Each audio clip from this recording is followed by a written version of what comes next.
Hello সবাইকে, আমি তোমাদের সকলের প্রিয় রুম্পা। আর আজকে আবারও চলে এসেছি নতুন একটি ভিডিও নিয়ে। পুরো ভিডিওটা দেখার অনুরোধ রইল। আশা করছি তোমাদের খুব ভালো লাগবে। কোথায় যাচ্ছি গো আজকে? কি করতে? কারা কারা যাচ্ছি? সবাই। আনন্দ করবে তুমি? হ্যাঁ, ঠিক তো, ঠিক আছে চলো। জেম্মা বলো। যে পার্কটাকে ঘুরবে, হ্যাঁ হ্যাঁ, যে পার্কটাতে আমি একটুখানি খেলে নেব। ঠিক আছে। এই সবাই শুনলে তো আজকে আমরা কোথায় যাচ্ছি? তাই আর আলাদা করে বলছি না, যেটা শুনেছো ঠিকই শুনেছো।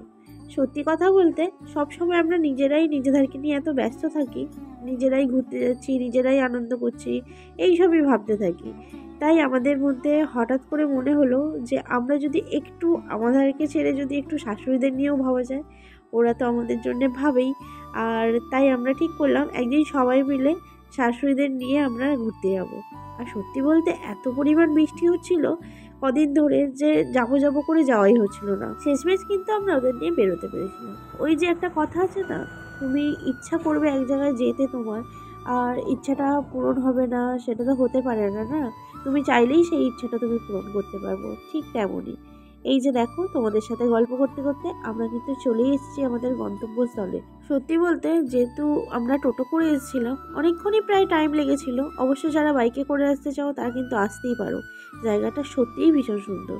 আর বাইরে থেকেই দেখতে পাচ্ছে ওই যে ইস্কনের মন্দিরের চূড়াটা দেখা যাচ্ছে। আর চলো এবার গাড়ি থেকে নামা যাক। আর সত্যি এসে দেখি খুব রোদ বেরিয়ে গেছে, মানে এত রোদ কি বলবো, তাকাতে পারছিলাম না।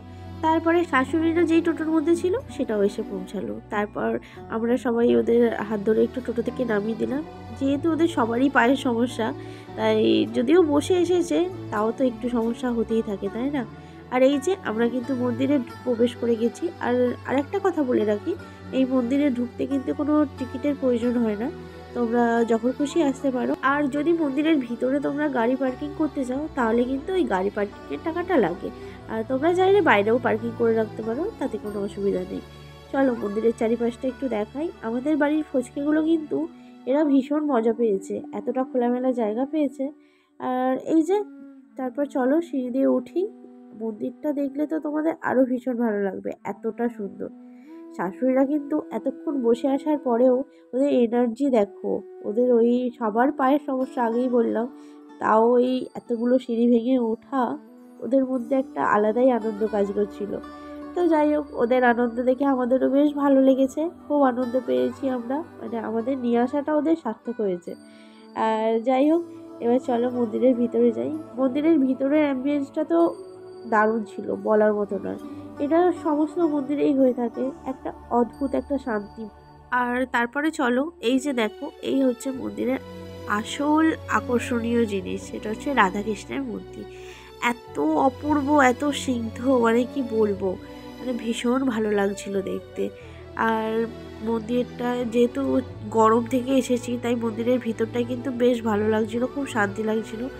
আর তারপরে চলো শাশুড়ি মায়েদের সাথে নিয়ে এসেছি, সঙ্গে সঙ্গে তার মন্দির দর্শন, ঠাকুর দর্শন করে তো আর বেরিয়ে যেতে পারবো না। তাই একটু ফ্যান চলছিল বলে সবাই একটু রেস্ট নিতে বসলাম। যেহেতু অতক্ষণ আমরা গাড়িতে এসেছি, বসে বসে সবারই কোমর ব্যথা হয়ে গেছিলো।